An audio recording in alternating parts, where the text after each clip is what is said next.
If you recall, we're dealing with questions of self-examination. Specifically, we've dealt with already whether or not you've examined yourself concerning beating the deadline, whether or not you've done that.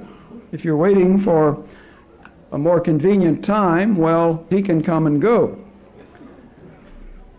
and you'll be left behind. And then we dealt with whether or not your life is characterized by a flowing stream, or is it more like a leaky faucet? Do people need an umbrella to talk to you, or do they feel like calling the plumber? Then we introduced last week the question, in your home, marriage, family, your relationship, husband, wife, children, is there divine order or disorder?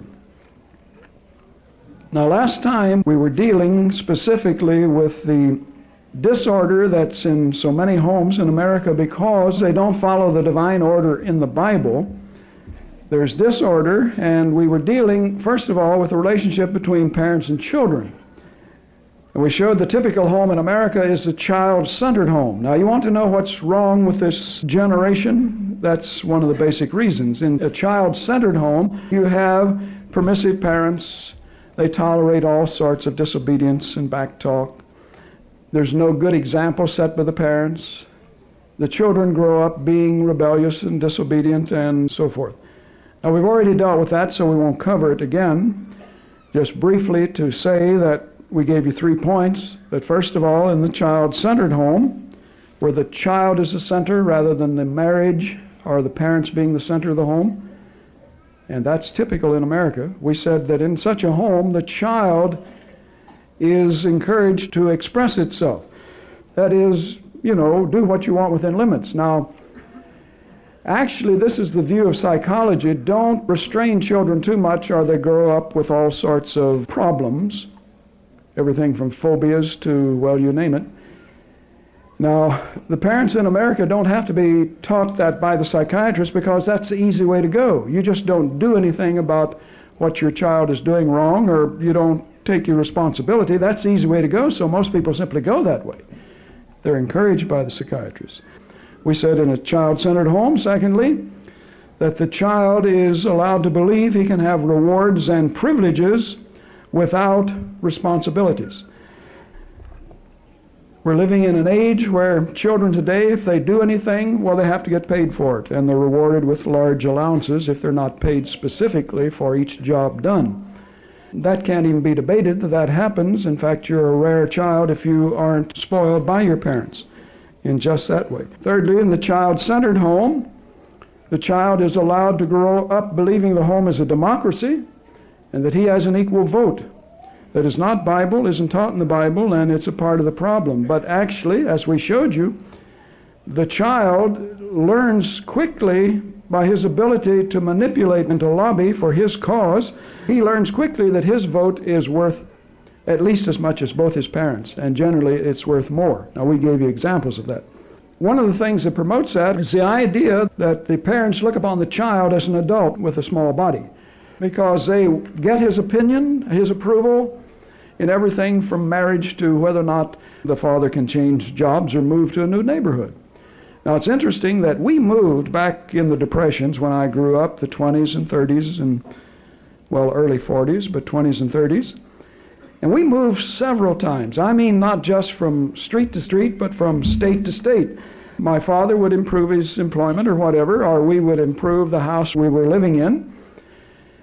And never once did my parents do what the psychologists suggest we are to do with our children, and that is to prepare them for some traumatic experience like moving to a new neighborhood. They're going to have to make new friends and be uprooted out of that school they'd grown used to, and maybe had won a letter or something in sports, and now what's that A for on his sweater and so forth. And so parents say they don't need the encouragement of the psychiatrist because they just sort of, in this easy way that we live today, have made the children the center of the home. Now, I want to hasten to add that that isn't Bible, and if you have not yet heard, and you ought to hear them again if you have, the 2 tapes on the restoration of the biblical roles of husband and wife.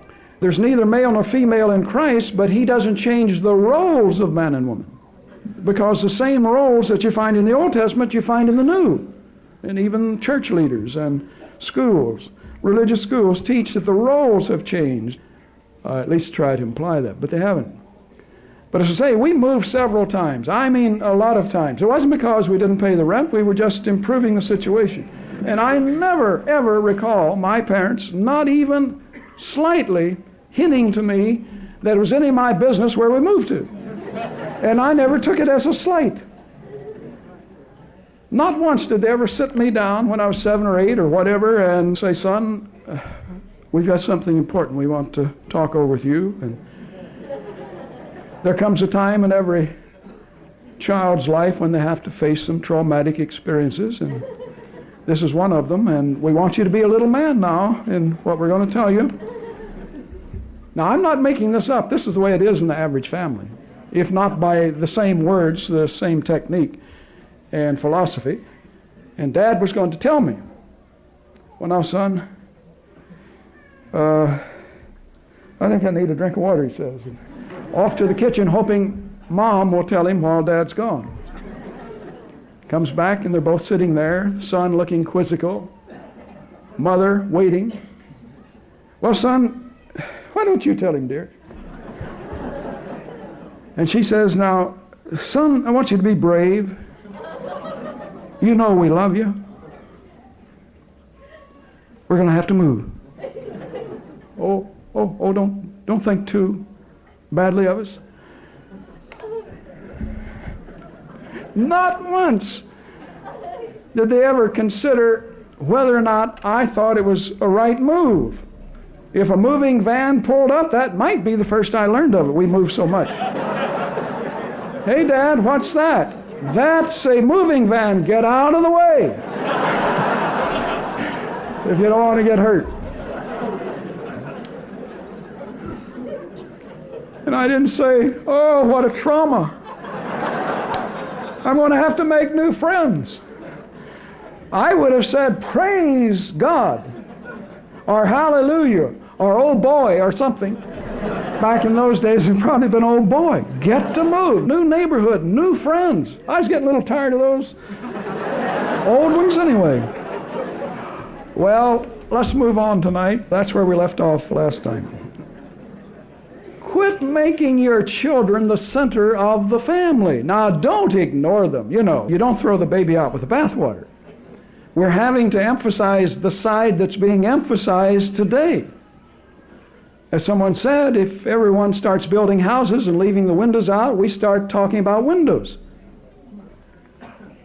Another reason why there's not divine order and disorder in the home is because of the child-centered parent. First of all, it was the child-centered home. Now, half that equation is the child-centered parent. And in this case, one of the parents focuses all of his attention on the child. And they let that little bundle from heaven become the basis for battle. Like one, and generally in this case it is the mother, although sometimes it is the husband. The mother will transfer all of her attention and love and affection to the baby when it comes along. Now that happens so much that it's not even a debatable thing. You can get all of these facts out of books on psychology if you want to take a course on it, because this is the way it happens in human life. So the bundle of joy becomes a basis for battle. Perhaps there's disagreement over how to discipline the child. She wants to use psychology. He believes in the rod. Whether he got it out of the Bible or not is beside the point, but it is in the Bible. But he believes in discipline that the child remembers, and even if they agree that it should be corporal punishment, they may not agree on the degree. Or it may be that when the honeymoon was over, the husband began to slight the wife, and she thought, this was going to last forever, like before they got married and when they first got married. So when the child comes along, sometimes in retaliation, she just transfers all of her affection to the child. That way she gets even and keeps old Adam in his place. For whatever the reason, in the child-centered home, both parents are centering their attention on the child. That's the American scene, 100% almost. But Mixed in with that is the child-centered parent, where one parent centers all of his or her attention on the child, and everything that comes up, she sides in with the child. Now, as I say, the husband can do it, but we'll give him enough licks before it's over, so don't think we're anti-feminine or whatever. But generally, that's the way it works. In this particular situation, it is the mother mothering or babying the child. She sides in with the child. She spoils the child. It's all in an attempt to purchase love and obedience. For example, the child comes home feeling a little ill. And this little child is going to be 8 years old. You wouldn't know it if I hadn't told you ahead of time, but she puts baby to bed, then immediately calls the doctor and the neighbors and all the family and friends to get an opinion, and cancels her appointment at the hairdresser she's had for 3 weeks and looking forward to that, and pops in and out of the room periodically wanting to know how my little darling is doing, and little darling seems to be getting better, and she says, good. Now, does Mama's little baby want Mama to play Scrabble, or would you like to have Mama tell baby a story? Now, this is 8 years old, friends. Oh, you better believe it's still Mama's baby. If he says something like, neither, Mother, I'd just like to get a little rest. Or maybe read a book. Can't you find something to entertain yourself with? That's about the reply you would get today. Now, that doesn't hurt her feelings, but it gives her guilt feelings. She's not hurt by what he said, but now she feels guilty because she couldn't find anything to please her little baby with. So she rushes out to the kitchen and whips up his favorite box mix cake, and while it's baking in the oven, rushes out to the variety store and buys him 2 new games and at least 3 toys of dubious value, and rushes back with those so that he can entertain himself. Now, about 5 o'clock, Adam comes home. He's tired, worn out from working at the plant or the office, and does he get any such treatment or attention? You're dreaming. He's put on notice the moment he gets in the door, be quiet, our baby's sick. You'll have to go out to the drive-in to eat. And of course, Adam, being the typical American male, tucks his tail between his legs like a puppy and goes out to eat. Glad enough, that he hasn't disturbed things, didn't come in with too much noise and so forth.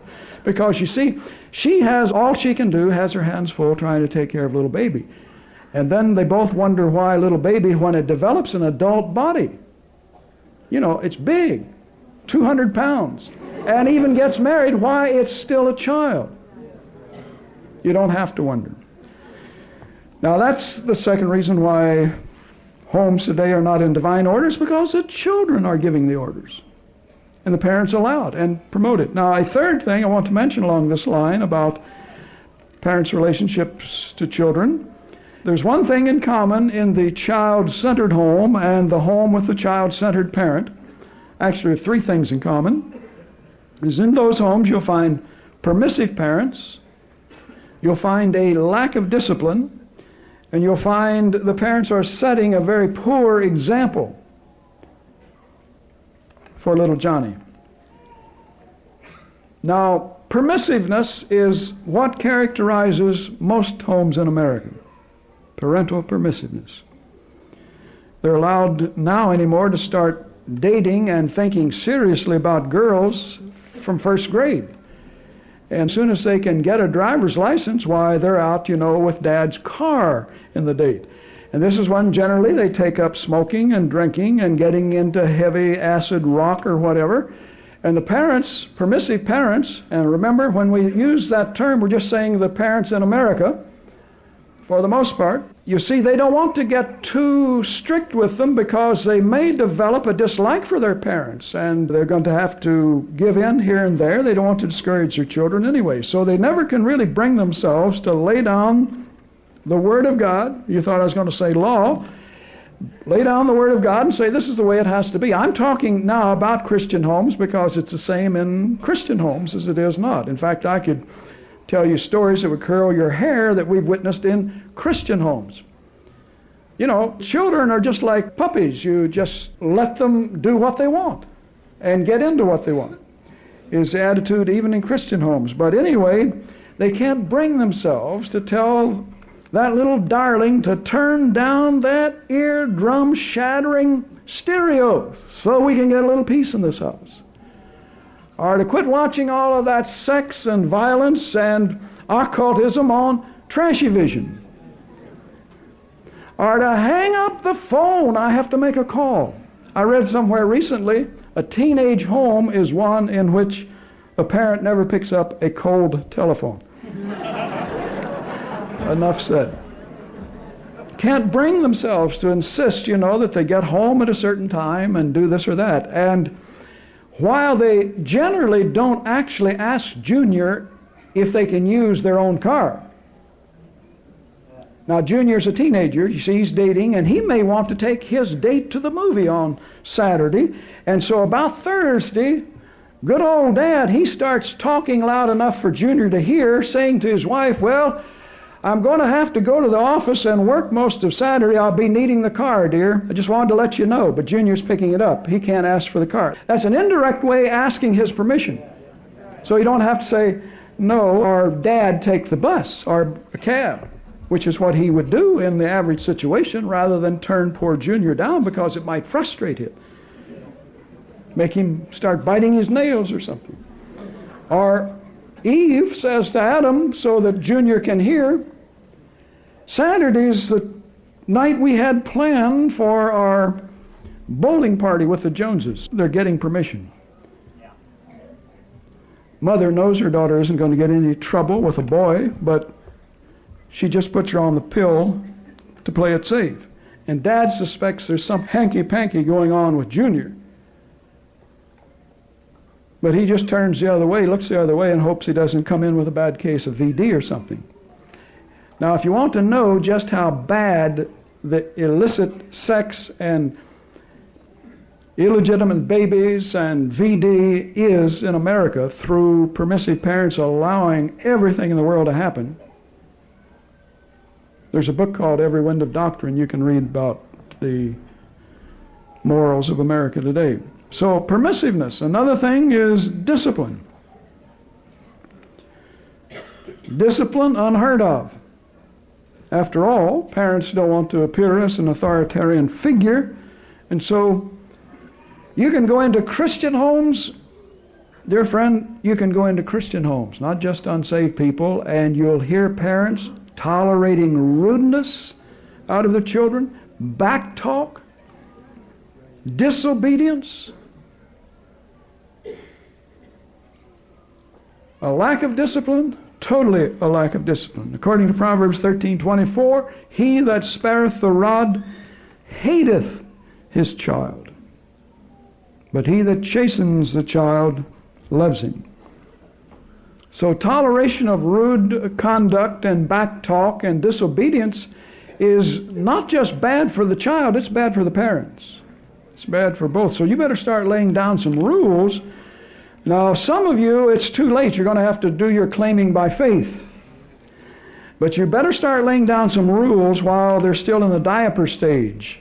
If you wait until a child is even 6, 7 and 8 probably is the limit, you've already got your problem for the rest of your life.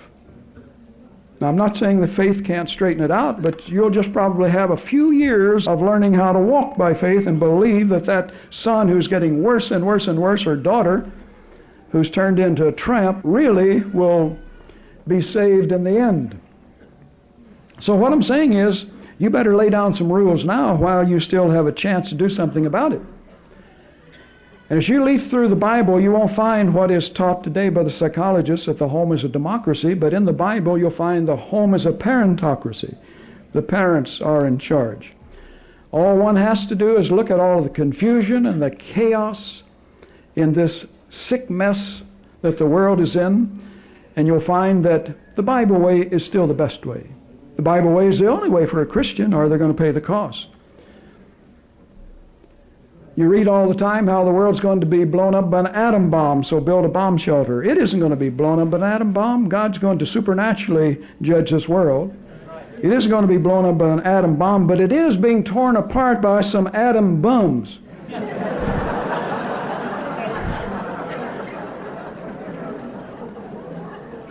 Who've been allowed to believe they can do what they want when they want, allowed to believe they can from their home, from their church, from their school, and from the Supreme Court. I will avoid the temptation to say extreme court, as one man called it over the air. This will give you an idea, friends, that we're not just making up the fact that this younger generation has literally gone past hope of redemption, except where God in His mercy will send the gospel and the spirit of repentance, or where you, for your loved ones, can claim them. In the past 6 years, in just one state, I mentioned some of this last week, I won't mention the city, but in one large city, the public schools have begun to resemble combat zones. There were over 5,000 reported assaults, 859 cases of arson, over 12,000 thefts, 6,200 cases of vandalism. This is one city. Last year in that city, 2 teachers were raped in their classrooms and a janitor was killed in a robbery attempt. The city is spending almost $10 million on security. Now for the U.S. as a whole, U.S. schools report 20, listen to them carefully, 20 million cases of theft. They must all be stealing when they go to school. 20 million? Do you have really more school children than that? 20 million cases of theft in 1 year, 400,000 acts of vandalism, that's almost 500,000, 110,000 teachers were assaulted last year alone. And it concludes the teachers are going to start fighting back.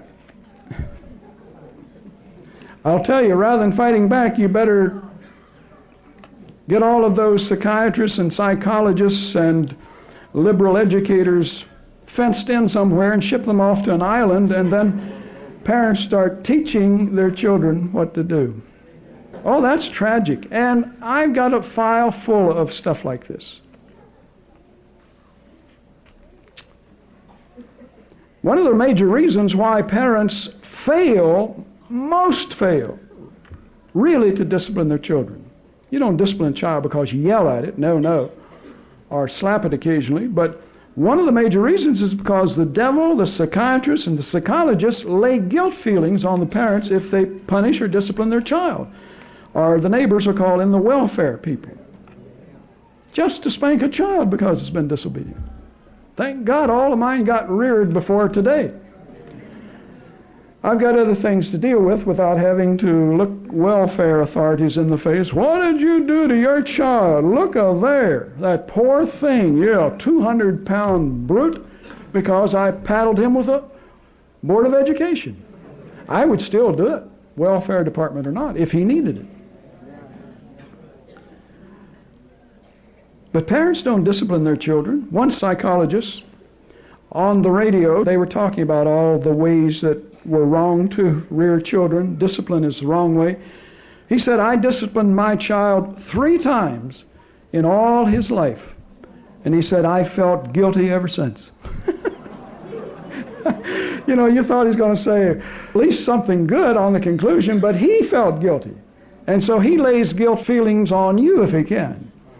And the guest psychologist said, yes, discipline doesn't help anybody but the parents. No one but the parents. Makes you feel better, maybe. If your child, he went on to say, runs out in the street, heavy traffic, and is almost killed, and you've warned him to stay out of the street, don't spank that child, especially in public. But don't spank it at all. Put your finger under his nose and say, don't you do that again.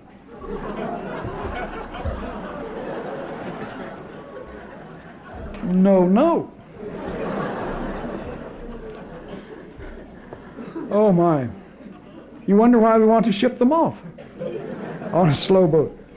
They're tearing up the family structure in America. And as I say, it's an easy route to go not to discipline your child unless he, gets in your cigarettes. Well, we'll leave that. We won't pursue it, but you get the point. And so I read somewhere recently where children raised on psychology, it doesn't change their behavior, only their name. Rearing a child by the psychological methods does not change their behavior, only their name. And he gave the example of how Johnny, first day in school, teacher said, what's your name, little boy? Johnny. She waits. Johnny what?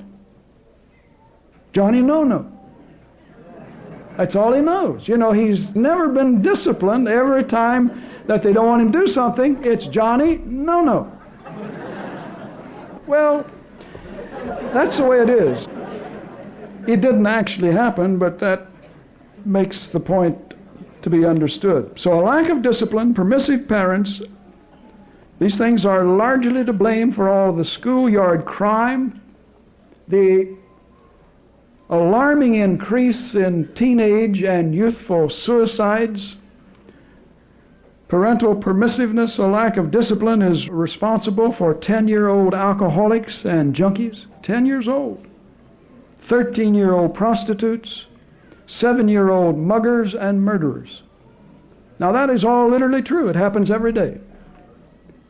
It wouldn't happen if you could get the parents, even though they were not Christian, to see the value of, well, they wouldn't turn a horse loose and allow a horse to do what they allow their children to do. Not if they wanted to ride him.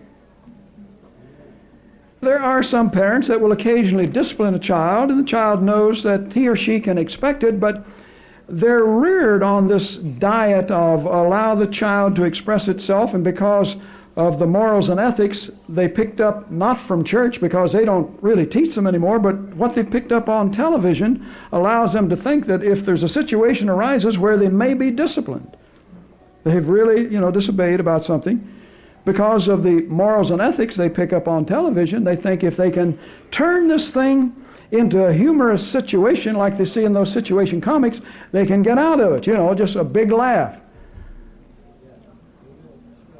So like the child said to the mother, "Mother, do you believe in punishing a child for something he didn't do?" "Why, of course not, dear. That wouldn't be fair." "Well, good. I didn't do the dishes you told me to." Har, har, har. So mother doesn't discipline the child. She can't wait till daddy gets home to share that with him. Har, har, har. Guess what our little angel said? He's really cute. We said parental permissiveness, a lack of discipline. A third reason why that child-centered homes are in disorder instead of divine order is because of the poor example that the parents set for the child. In addition to discipline, lack of it, permissiveness, the poor example the parents set. For example, they are taught to lie from the beginning. Taught to lie. So what can you expect in morals and ethics when you start out saying storks bring babies? Little 2.5-year-old or 3 years old. The stork brought you. Santa brings the goodies. I don't know whatever happened to God, but you have to be good. He's watching. Santa Claus. The Easter Bunny lays all of those good chocolate eggs and those pretty little eggs you get. Tooth Fairy gives you that extra spending money. He's taught to lie from the cradle. And then when the child hears mom on the phone telling the caller that dad doesn't want to talk to, that dad isn't home, and the 4-year-old mommy, he's over there in the easy chair reading his paper. "If you don't shut up, I'm going to do a number on your head." Then when little Johnny, and I can mention other ways they're taught to lie, like stay away from the lake, there's an alligator that'll gobble your leg off. That's a lie. There are no alligators in our lake. And then when little Johnny tells a lie, mother and daddy says, "What in the world has happened? I don't know what's gotten into him." Well, I can tell you what's gotten into him. That lying spirit from mommy and daddy. Your children can't be any better than you. You've got to set a good example. Parents are worried about their children getting on drugs. Well, they shouldn't, because you see, they're pillaholics, and that's all that the child sees. And so don't wonder why the children are going to pot. Daddy comes home, the first thing he has to have is his cocktail before dinner. Then about an hour after dinner, while he watches the game on Trashy Vision, he has to have his beer. His son, he allows him to collect beer cans for a hobby. And then he wonders why that little Johnny came home from his date drunk a couple of weeks ago. He shouldn't wonder why. And so the poor example is what's wrong with the children, because it's the parents, not only a lack of discipline, permissiveness, but a poor example. Like mother dresses herself and her daughter like a Hollywood star harlot and tells her of all the advantages of being on the pill in marriage, and then wonders why her daughter turns out to be promiscuous. She really shouldn't wonder. Now, it's not impossible. Like one brother says, we don't let our children get loud in the house. We just don't permit it. Well, you start out that way. And they won't get loud in the church, or at your neighbors, or friends, so that you can't tell what you're eating when they bring the children. Start out young. Look, you sit there, and you two sit over here, and two of you over here. Now, here's a book or here's a game. The house isn't a place to play like you're in the park. Well, anyway, you better start early or you've got a problem on your hands. So let's move on beyond now the parent who babies the child or the parents who baby the child. The child turns out to be rotten. The wrong relationship that exists between husband and wife will prevent the marriage from being in divine order also. Now, we're stressing primarily in these studies Christian homes, but you'll see it elsewhere. In the past, I said last week, I believe 40 years since World War II, you're witnessing the change of roles and sometimes the actual reversal of roles where the man stays home, cooks, takes care of the baby, the wife goes out, she's a corporation executive or something, she goes out and works. Now, I've heard people who do this enough over the air or whatever to know that it's not just sort of a passing fad. Roles are actually reversing. But in almost every case, they're changing in the ways we're going to show you. Like man's image has now changed in just a little over 4 decades, has changed from the masculine image, the responsible leader in the home or at work or church or wherever. It's actually changed where that in many cases he is little more than a confused, unstable, bewildered child. Now, we have to deal with too many people, friends, adults, over these 30 years, and we've seen progressively that the male is losing. Well, he actually becomes impotent in marriage many times because he's no longer a man. And that's why some of the women go out for other affairs, because she has made him, by putting him down so much, and he has submitted to that he's often impotent. And that's a concern for the sociologists and doctors and other people who get into those things. These are just facts. But he has become an unstable, confused child who marries his mother. That is, he substitutes for mother his wife, but he wants someone like mother that can make his decisions for him, and he can hang on to her apron strings. And so the male figure today is just about off the scene. If they didn't grow beards sometimes, anyway, you wouldn't know which they were. And he spends most of his time between searching for his identity. He's not sure what he is, male or female. He spends his time between searching for his identity and trying to please Eve. Now, it doesn't mean you shouldn't try to please your wife or your husband. That isn't what we said. But males today, and all the advertising is geared toward it, you've got to please Eve in every way. That's man's calling, to please his wife. That is not the biblical calling of man. Now, he shouldn't try to displease his wife. Do we have to keep saying what we don't mean? I mean, aren't we mature enough that I don't always have to keep digressing, saying what we don't mean or what we don't imply? Because we'll take care of Adam. Well, we're taking care of Adam now. Eve has taken over control, and Adam has submitted to her. So he spends his time between searching for his identity or trying to please her, and until he gets married, about his greatest occupation is grooming his hair with a comb with a 12-inch handle that he sticks out of his back pocket as he goes down the street. I see it all the time. They're just like women used to do. And combing. I'm not against carrying a comb, but it isn't a 12-inch handle.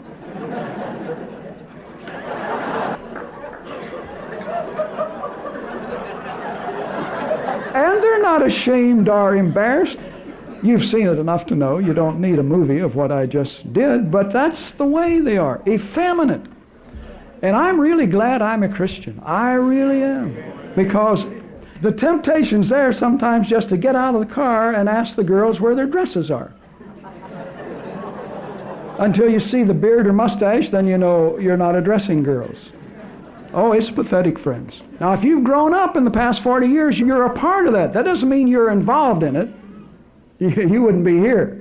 But it means that this is all you've seen or known. Some of us, as I said last week, with gray hair, or no hair, or a little of both, we've seen it the other way. And so the woman's image, now to move on, has changed from the Barbie doll kind of image to an ERA she-male riding shotgun in a police cruiser with a uniform, or engaged in climbing telephone poles as a line person. You can't say line man, or you're corrected for that. Or she's a corporation executive, a lawyer, a doctor, and the least you can say is, in every respect, she's in charge. I've got a little page here out of my new book that I keep telling you about. Page 20 of the new book, Oh, for the Good Old Days, is the title.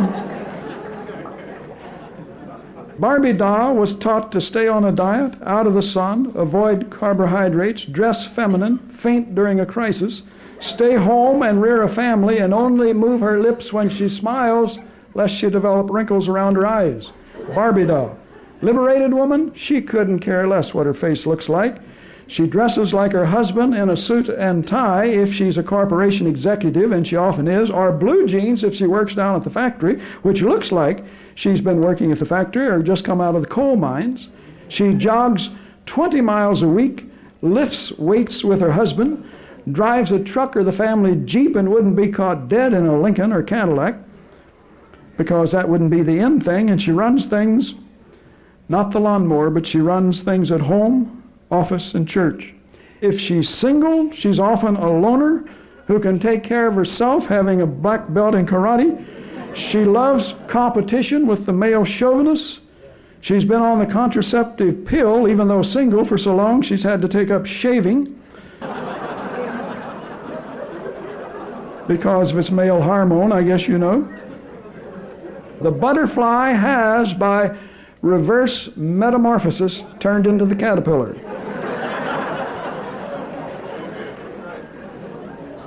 Tarzan has taken more and more on the image of the chimp. You remember the chimp in the Tarzan movies? If you missed them, you didn't miss anything, but Tarzan has become the chimp, what with his long hair and going shirtless if he can, and if he can't, he leaves it unbuttoned down to his navel. He goes through life clinging to Jane, who is first his mother and then his wife, who holds him by the hand. You remember the scenes? It would even fade out, the last scene, Jane walking back into the forest with little Chimp. I won't mimic him, I could, holding his hand.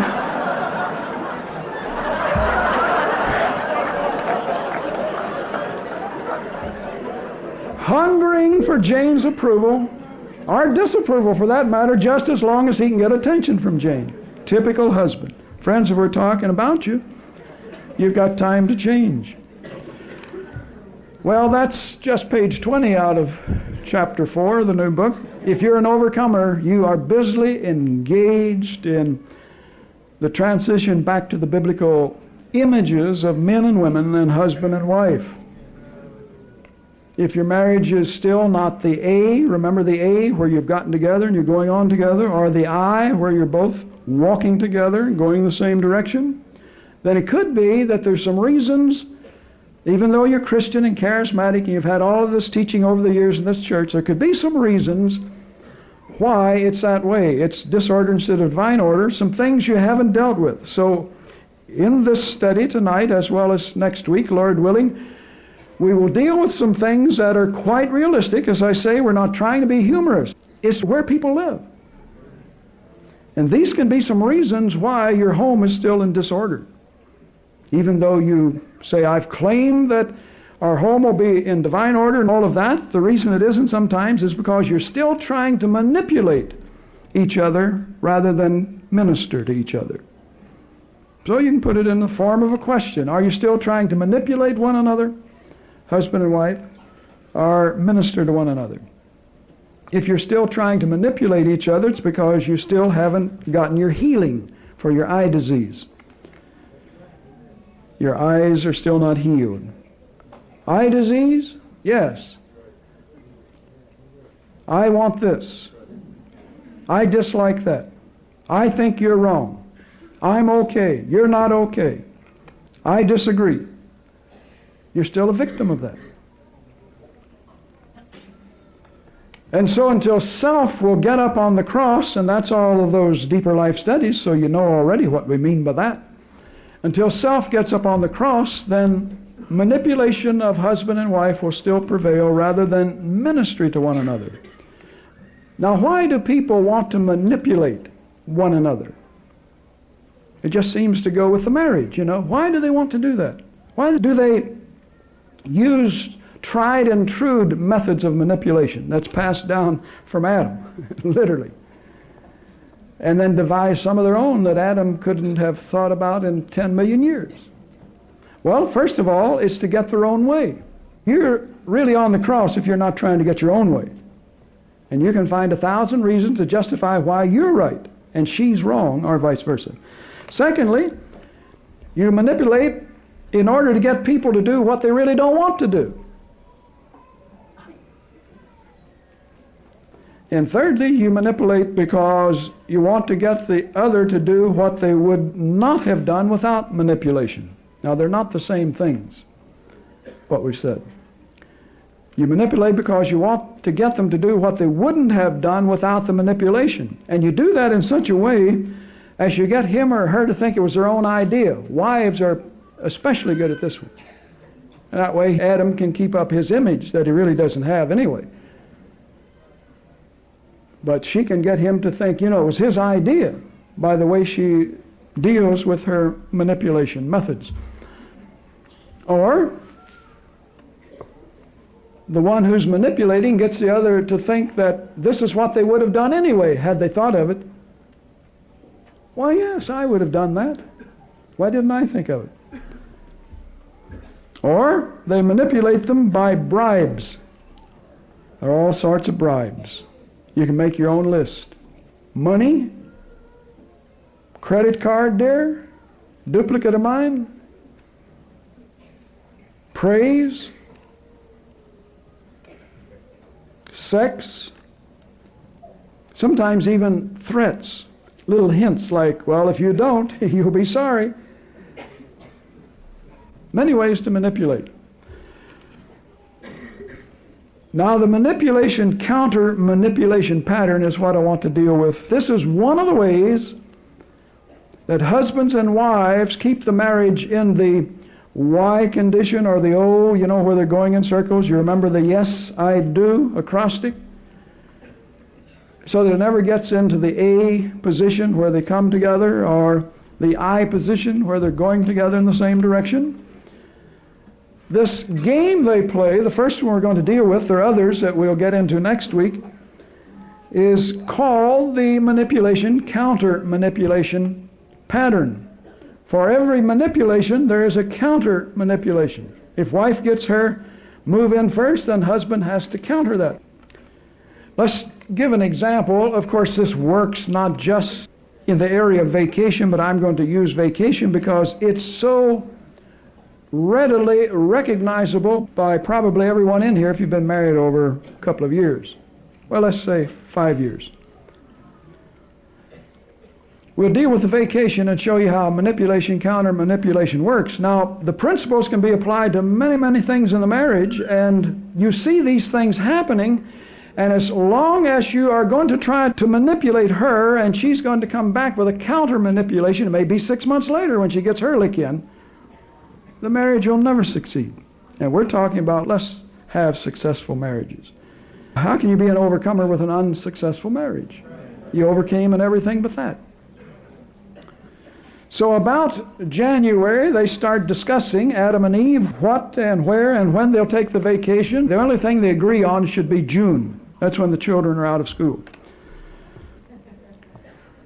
And so as they discuss it, Adam decides on Colorado. He wants to see the mountains, and Eve wants to go to Chicago to see Mom. So the battle is on between Colorado, Chicago, the mountains, or Mom. And Adam uses logic generally, although she's pretty good at it sometimes, but she generally uses emotion. Now we're going to have Adam winning the first round, and then we'll show you how it works for Eve when she wins the first round. This is when the manipulation begins. He uses logic. Why, I've been to Chicago 100 times and seen your mother twice that many times. But I've never seen the mountains in Colorado. That's logic. In other words, if I have seen one thing 100 times, let me see something I have never looked at once at least, dear. But she tries to counter with her emotion, and she says, dear, we can see the mountains anytime. We can go there next year, but poor old Mom is 78 years old, and she may not live to be another year. Well, that could have worked, but Adam remembers that she pulled that one on him when poor old Mom was 73 5 years ago, so it isn't going to work this time. And so Adam's going to win, and over the months up till June when they start, Adam occasionally, not infrequently, will eat lunch quite late, 3:30 in the afternoon, even 4 o'clock, so that when he gets home at 5 to his meal, he just picks at it. And he notices out of the corner of his eye that she's observing that. He's off his feet is the point. He's not hungry. And a few moans and groans over the months, and sitting in his easy chair, almost collapsed, and going off to bed early, she kind of gets the message that there's something wrong with old Adam. And so the battle goes on. The battle of the wits. And the last of May, they're going to take off in June. He comes rushing in, dear, good news. I just had my annual checkup at the doctor's, and he said I look a little run down. Of course, the way he's been acting, I look a little run down, so I asked if mountain air would be good for my condition. He said yes. Well, he'd said that regardless. Ask anybody if mountain air is good for you. Sure. See, a loaded question. And so because he said I should take a rest in the mountains, he didn't say that, but because he said I should get rested up in the mountains, I've already made our reservation in Mountain View Lodge, and we were lucky. We got the last one left for this season. Well, Eve lost that round. See, there's no way she can counter that. She'll have to wait her time. Now, that doesn't mean that the game of manipulation's over. It's actually just begun. Now, some of you kind of smile, but I notice that most of you recognize that if I just put your name and address on this, this would be you. You wouldn't out and out tell a lie, and you wouldn't be going to the doctors, but we're just showing you how it works. You'd have another few steps or methods that you would use. So reluctantly, she has to give in because the game of manipulation, he won the first round. But counter manipulation starts at this point. It isn't over. This is where it begins. And so it's about a 400-mile drive from their state to Colorado, and poor old Eve, she's only halfway there, and she's already exhausted. And when he stops for gas once, she gets her heavy winter coat out, this is June, that she was going to wear up in those cold mountains, and puts it on, and every now and then just shivers a little from that air conditioning in the car. If she's already shivering, he can put two and two together. She's not going to enjoy herself up in those high mountains, 14,000 feet, Pikes Peak, where it's really cold. She won't be happy till she gets back to her warm house. And she wonders aloud how poor old 78-year-old Mom is getting along. Maybe she better call her long distance. $35 later, after she hangs up talking to poor old Mom, he wants to know how she is. Well, she's getting older. But Eve neglects to tell Adam that the reason it took 5 minutes to find poor old Mom is that she was out jogging her usual 5 miles a day. She rides the bike to the store. Why use a car? That isn't healthy. And she mows the lawn with a push mower. She wouldn't be caught dead on one of those noisy, stinking riding mowers. She omits to tell all that. Well, what's happening, you see, is that Eve is getting her licks in. Adam has manipulated her first, but she's using counter-manipulation methods. When they opened the suitcase, what did they discover? Eve, in her haste to pack because they had to rush off to Colorado, it wouldn't have happened if they'd gone to Mom's. They could have had a leisurely drive. She forgot to put half of the essentials in. So they have to go out and pay those high prices at the resort for his socks and toothpaste and what have you. And so, you see, while Eve lost the first round, and it works the other way around too, but while she lost the first round, Eve is busily manipulating Adam to make sure he isn't going to enjoy the vacation because she didn't get to go where she wanted. Recognize any of that? Anybody want to give a testimony? It works the same way with Eve. Let's look at the way it works when the wife gets in the first round and manipulates him. This is called EMA. Eve manipulates Adam. In this case, all we have to do is turn this around. You can substitute moms for mountains and Chicago for Colorado. She got poor old Mom on the phone, 78-year-old Mom on the phone first before Adam got home with his report that the doctor said he needed mountain air. And sure enough, when she calls poor old Mom, she got that lick in first. She discovers that poor old Mom's getting older, year older every year. So off they go to a vacation to poor old Mom's. And Eve has painted the picture like Mom is about ready to drop dead at any minute, but secretly she's looking forward to all that fried chicken and apple pie that poor old Mom knows how to cook up. So she's going to keep her busy cooking, even though to Adam she's about to drop dead at any minute. But here's where Adam's counter manipulation begins. Now, if you're a human being, I'm not telling you anything new. I'm just telling you what you already know. If you're a human being, here's the way it works. The first trick, if you're an Adam, and you've lost the first round, and by the way, it's 800 miles to poor old Mom's. The first trick is to drive straight through without stopping.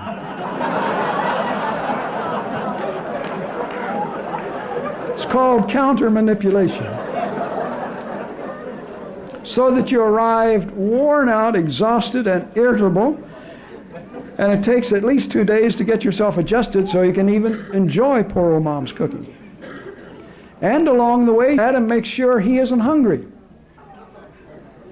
And Eve is about to faint. She's starving to death. Well, just stop anywhere. Let me get a bag of peanuts and a Coke. And the only stops he makes is for gas. And about 600 miles down the road, he condescends to stop because she looks like she's going to die on his hands. But he very craftily picks out a greasy spoon restaurant. Everything else is closed anyway. So that he can complain about the lousy food, and that's designed to keep her from enjoying the meal, even though she could almost eat a raw hog because she's so hungry.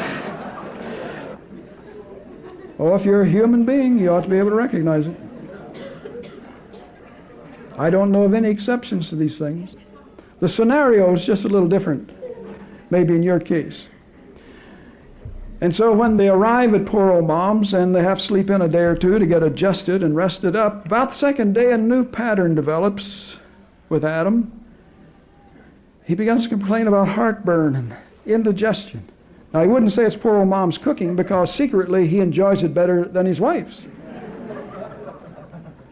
But he's manipulating, and so he doesn't out and out say it's her cooking because actually if you watch him eat, you'd never know that there was any relation between Mom's cooking and his pains. And what time he isn't complaining about Mom's cooking, or rather the way he feels, he's complaining about the fact that he had planned this vacation to do some work around home, and how's he going to do it sitting here for 2 weeks at poor old Mom's? He wants to get back and paint the house, mend the fence, fix that leaking gutter, and plant those shrubs, dear, that you've been after me about for 6 months. That's the only time I'll have time. And when Eve reminds him he was gung-ho for Colorado, he just counters that with Eve's own argument about her poor old 78-year-old mother may not last another year. He says, we don't get that house painted, it's at least 78 years old. It isn't going to last forever, dear. So the net result of all of that is that they cut the vacation at poor old Mom's short by a week.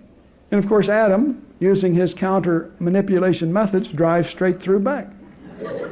He's got a method in his madness. When he gets there, he's too tired to plant those shrubs.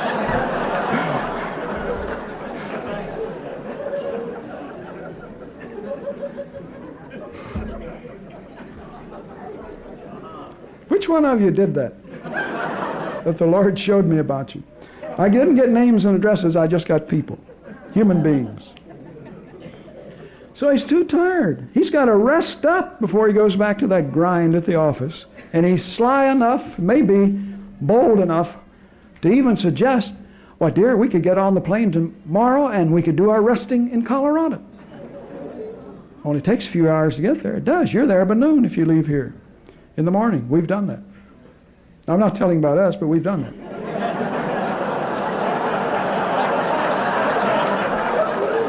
We've done that goes with the last statement. Not all of that other scenario. And so Eve, by this time, is too exhausted to continue the battle. She admits that she got in the first lick, but he's gotten in the last 40. So she just gives up until the next game that husbands and wives play of manipulation, counter-manipulation. She's going to try to get her move in first. Or if he gets his in first, she'll give him 2 or 3 licks back. The game is called, as we've said, manipulation, counter-manipulation. Husbands and wives love to play it. They think it goes along with the marriage contract or something. In the vernacular, it's called, well, I may be in Colorado, brother, but I'm sure not going to enjoy it, and I'll see that you won't either. If she got in the first lick, first move, and it's Adam, he can just substitute Colorado for Mom's place. And he says, well, I may be a dear old Mom's sister, but I sure am not going to enjoy it, and I'll see that you don't either. And of course, the philosophy or the principle behind all of this is that Adam may enjoy the cooking at Mom's better than his wife's. And she really does enjoy all of that beautiful scenery, you know. But the philosophy is such that, well, I don't care if I am having a good time. I'm not going to enjoy it. And so if Eve slips up and smiles in one of those color pictures with the mountains in the background and looks like she's enjoying herself, she makes up for it. She catches herself. She slipped because she really is secretly enjoying the mountains. She'll make up for it because she'll get one of those quote-unquote headaches in this thin air up here on top of the mountain and cut short the picture taking, so he has to take her back to the motel and baby her, or the lodge that he got. If it's Adam who's using the counter-manipulation methods, then he can cut her enjoyment short. And this is a good one. You males will recognize it. You're driving along. Uh-oh, the old car seems to be acting up again. You hear that, dear? I don't hear anything. You don't hear that? I'll tell you, I'm not going to stay at old Mom's the whole 2 weeks. I got to get this thing back. I may not be able to get to work, and we'll have to get it checked and worked on. So he can cut her joy short. Now, these are not always out-and-out lies, because by her negative attitude and her criticism, she really did develop a headache. So she's telling a half-truth. And he's not out-and-out lying because he didn't get the car checked over, tuned up, the oil changed, that he knew that he'd have to go 1,600 miles round trip. And he's been neglecting that, you see.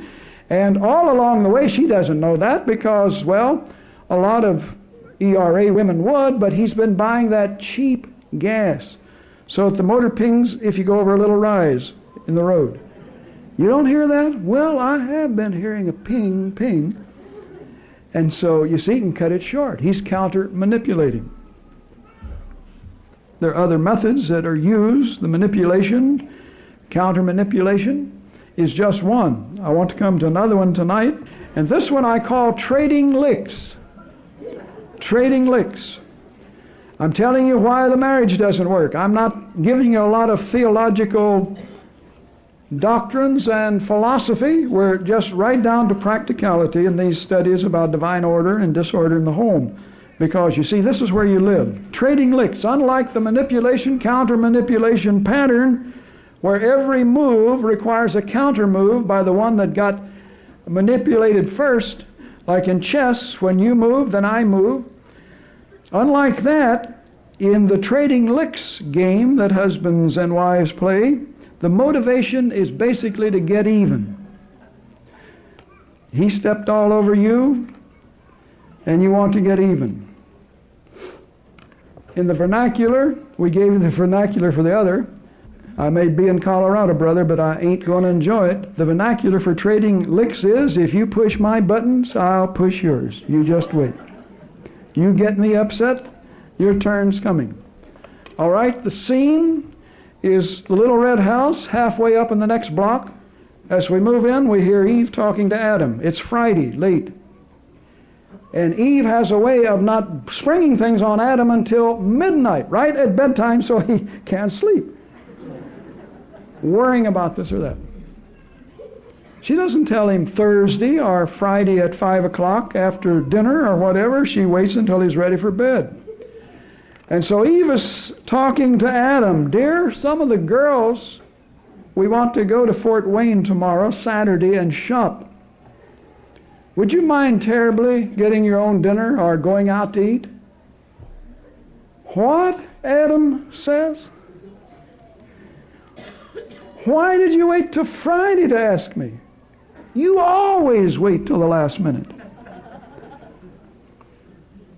No, I don't want you to go with the girls because the boss said I've got to do this work. The tax man's coming Monday and I've got to do this work, and Saturday's the only day, and besides that he's going to pay me double time. That's like $80 extra, Eve. So I don't want you to go because I won't have time to cook my supper or go out and eat. I'm going to be working on these papers from the boss. Well, Eve lost that round because, you see, pleasing the boss and an extra $80 and his job is far more important than just going shopping with the girls and spending his money. Now, you see, he's using logic. Logic won that time instead of emotion because, you see, she has no way she can counter-manipulate his logic at that point, at least. And so that doesn't mean she's defeated. She simply embraces the rules of the other game, trading licks. She can't counter-manipulate because everything he said is right and logical. All she'll do is spend his money. So his logic is unanswerable. But that doesn't mean the game is over. She applies the rules of the other game, trading licks. You push my buttons and don't let me do what I want. Well, you wait, you'll get yours pushed. So in a few days, she notices Adam forgot his key to the house on the dresser. Uh-oh. Here the wheels are turning. Even though he was right, yet she was defeated in her purpose to want to go out and shop and spend his money, or her money, however, spend money, so we don't stumble over that phrase.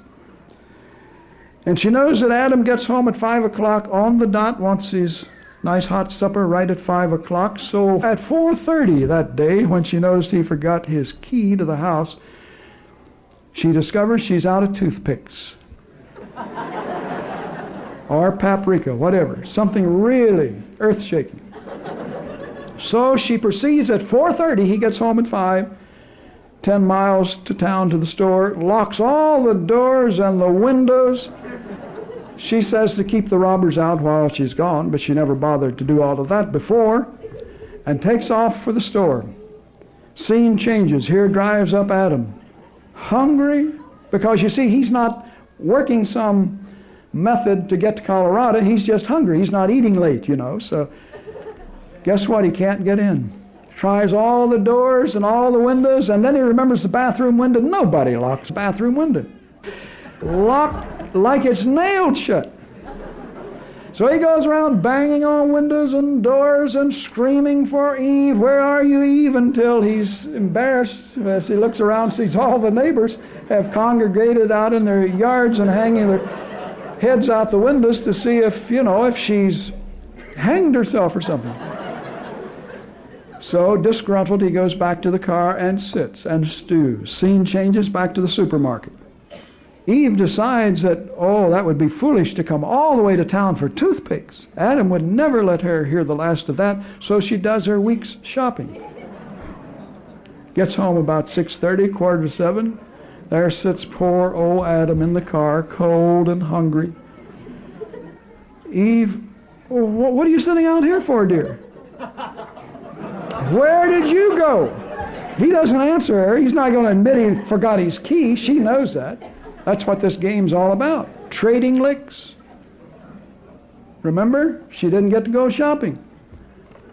You don't even have to connect the two in your mind. This just is the way it works in marriage in too many instances. Well, I forgot my key. He finally has to admit it, and for the next 10 minutes they debate the whole question instead of going in the house. Well, finally they end up in the house. Old Adam has lost that round. It isn't my fault you forgot your key. This is called trading licks. You push my buttons, I push yours. Now sometimes the TL game is played with words. What do you mean my shirt isn't ironed? You knew for a week I had this important meeting coming up. What am I going to wear? And Eve, slighted by such a suggestion that she wouldn't keep up her wifely duties, says, well, dear, I suppose I forgot it. And the reason I forgot it, I was out mowing the lawn today that you promised for 2 weeks you would cut, and you've neglected. And you go on and write your own script, because he goes on and on and on. This trading licks game. Well, Adam didn't cut the grass, so Eve cuts the grass up until 4 o'clock. That gives her an hour to fix Adam's supper at 5, so she wouldn't have time to do any ironing, would she? I'll tell you, some of them are closer to home than others from the looks of some of you. Another common scene, all this one all of you will recognize. Eve comes home having bought a $100 cashmere sweater. Parades it before Adam. $100 for a sweater? You know our budget can't afford such extravagance. Why did you ever... Well, she says, dear, I suppose I could take it back. Why don't I just do that? That is a lot. And while I'm going, you can ride along and take back those $450 golf clubs you bought last week. That you told me 17 times this week you saved $100 on them because you bought them on sale. Adam doesn't have any ready lick to pay her back for that lick that she was paying him back for. What can he say? There's the evidence, $450 golf clubs. Now Eve, most of the time, can't even add up the checkbook. That is, make it come out right, but she's a master mathematician and things like this. Because she lets Adam know in that sweet tone she has, well, Adam, I didn't actually spend $100. The sweater was free. I bought it with what you saved from the golf clubs. That's called feminine logic.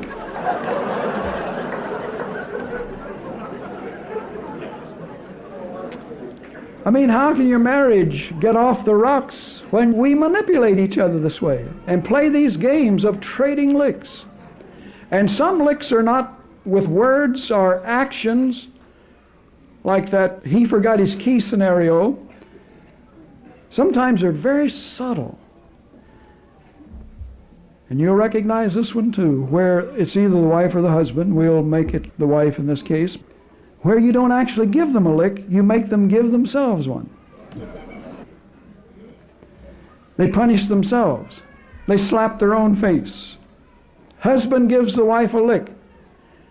Adam disappoints Eve about something. He goes fishing on that holiday weekend when she'd been planning for months for the whole family to go to the forest and watch the trees drop their leaves or something. Her feelings are hurt, but instead of trading a lick, getting back at him right away, she'll do something to make him so guilty he'll punish himself. Now let's give a perfect example, because Adam is notoriously thick about dates and anniversaries and all that. He always forgets them. So he forgets the anniversary, and she always has to remind him. Remember, this is where you live. Adam, you recognize yourself. And Eve, this is the way you maneuver. And she always has to remind him. Now, I don't know why Eve does this, but along the line somewhere, and she does this more than once in various kinds of situations, rather than say to Adam, because he doesn't remember dates, dear, anniversary next month. Isn't that going to be nice? Or 15th, 16th, whatever. Somewhere along the line, she develops attitude, well, he's been married to me as long as I've been married to him. Just let him remember it for once. I'm not going to say a word. Now, she's not immune to giving some hints because she knows Adam. She didn't really mean that because in September, she, at the breakfast table, looks out the window, oh, Adam, October. They got married in October. October, it's my favorite time of year. The leaves are changing and falling. Adam's as thick as a stone wall. Message isn't coming through. He says, yes, you like to see the leaves change and fall, but I have to rake them up. So at breakfast table, on the anniversary day, she's extra nice. A little peck on the cheek. Unusual. What does... He still doesn't get the message. She throws all sorts of hints. Like the paper she hands him to read is open to the pages that have the weddings and funerals and all that. But you know, it could get through if he wasn't so thick. Nothing happened. So he goes off to work, and about 2 o'clock, she's not going to bring it up. Adam, I just thought I would call. This seems like a special day to me. What would you like for me to fix for your dinner? You know, she wants him to take her out to eat on the anniversary, but she always has to bring it up. Or would you like to go out and eat? Oh, with an invitation like that, he says, no, here's what I'd like for you to cook. All of his favorite dishes. So she brought it up. He still didn't get the message. So she slams the receiver down. He can't figure out why. She was so happy, and all of a sudden she hung up so quickly. She rushes into the kitchen, fixes the best meal ever in his life. And then when he comes home, he just dives in, never looks up until he can't hold another plateful, and Eve has just picked at her food and washes the dishes. She's off to the bedroom, and about an hour later, he misses Eve. Where is she? It's so quiet around here. And he searches around for Eve. Discovers her in the bedroom, little sobs. Well, what's wrong, dear? Well, nothing. Well, then why are you crying? Well, I went to all of this trouble to fix you the best meal I've ever fixed in my life, and actually she did, because that's going to make him feel doubly guilty when he wakes up. And you didn't say a word. I guess I'm just tired from all that work. Adam goes back to his study, and just like a light turning on, anniversary. Sometimes it's 2 or 3 days later, but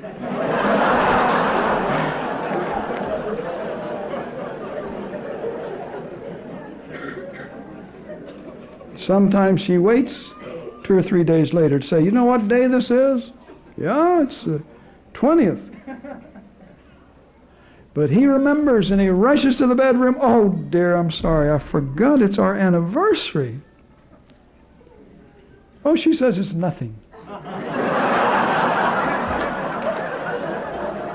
How can you say that, Adam says. What do you mean nothing? Why, it's our 15th anniversary. 16th, Adam. It's nothing, but he better get the years right. Well, please don't be upset. I'm sorry I forgot. Well, I'm not upset. Good, he says. At which juncture she begins to sob again. Well, now, why are you crying? Because you said you weren't upset. Well, I'm not upset. Well, why are you crying? Well, I'm upset because you're not upset, because I'm not upset over something that I ought to be upset over. That goes on until Eve is sure she's laid enough guilt feelings on old Adam till his evening's run. And he drags along to the study, frustrated because it's too late. He can't remedy the situation. It's over. He's so full he couldn't eat even if he took her out at 9 o'clock to eat. Oh, nothing he can do. So what's he do? He gives himself a lick. Slaps his own face.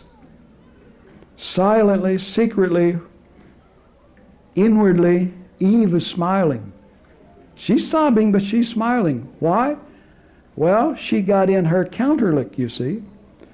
And not only has she made old Adam feel bad, his evening will be ruined like hers was, because he didn't remember the anniversary. But now he will be 10 times as nice to her as if he had remembered it. He'll take her out at least 6 times over the next few months and buy her a present costing 5 times of what he would have spent ordinarily. So even though she missed out on the anniversary, she's going to have it better in the end. Now the game isn't over. We go back to the study. What's happening in the study? There's old Adam just slapping himself, kicking himself, feeling terrible, but unconsciously he's planning and scheming his counter move so that he can give her a lick back for running his evening. He can't help himself. It goes with the marriage contract. At least they both think it does. Trading licks, manipulation, counter manipulation. Well, that's your marriage, and that's why it's not divine order. That's why it's disorder. And so we'll just have to let the camera fade and take up that scene next time, because we still have a lot of little games that husbands and wives play. So I'm not saying this to entertain you, but I guess the reason you laugh so you don't have to cry or give yourself away. But that's where we're living. You've got to get on the cross. Stop manipulating Adam, Eve. Or Adam, stop trying to manipulate Eve. Minister to one another. Stay in your roles. I'm the leader. You're the helpmeet. You'll never be happy until it's that way. And wives who are daughters of Sarah will stop these silly games of trying to manipulate Adam and to get their way. And they have ways that are so almost impossible to overcome or resist, with their logic. What can you answer to a person who didn't spend the $100? I got the sweater free with what you saved on your motorboat or whatever. Is it divine order or disorder? Through self-examination, do you find your marriage has been progressing and growing more and more like it should be? Or are you still waiting for that miracle? Well, I've claimed it by faith, and one of these days our marriage will be what it should be, spiritual and in the Lord. Friends, you're wasting your time. Quit waiting for a miracle. I'm not talking about where marriages need to be restored and one has gone off. I'm talking about where you're living together under the same roof, but you're divorced many of the times, that you're manipulating him, he's manipulating you. It's like, two people who are at odds rather than together. So, if you're waiting for the miracle, quit waiting. Just take the situation in hand and say, I'm not going to try to justify, or I'm not going to try to get even. I'm not going to try to ruin his vacation because, I secretly wanted to go somewhere. All that happens, friends. Husbands will suggest a place to go, and right away, rather than figuring out how you can enjoy one another's company, she comes right back, how about going so-and-so? And it works the other way around. It's a part of the marriage contract, it seems, that, if I don't get my way, then I'll see that you don't enjoy having your way. Even though I have to give in on this point, you're not going to enjoy it. I wonder what we'd really see if we would just get these messages down in our hearts and sit alone with ourselves and say, is this the way it really is? I've noticed some of these things happening. I've never put it all together like he did before, but yes, it looks like I do manipulate her when I really want to do something, and vice versa. Or if she doesn't suit me on something, then, though I don't say audibly or even mentally or consciously, you just wait, you ruined my good time, I'll fix you, but actually, somewhere back there in that old dead mind that is not totally renewed yet, remember, Paul says, be transformed by the renewing of your mind, Romans 12:2. There's something that says that you're going to get even. That shouldn't be. Brothers and sisters, it shouldn't be. Father, we know that we're dealing in areas where the temptation sometimes can be to take lightly what is being said and apply it to others rather than ourselves, but our prayer is that each of us will see the seriousness through it all and bring our lives into conformity in marriage and family to what you would have it to be. Never pushing and shoving verbally or any other way, but always being the servant, serving one another in love. Whatever role that you've put us in, whether that of leadership or to follow and submit, still to minister as one or the other. In Jesus' name, amen.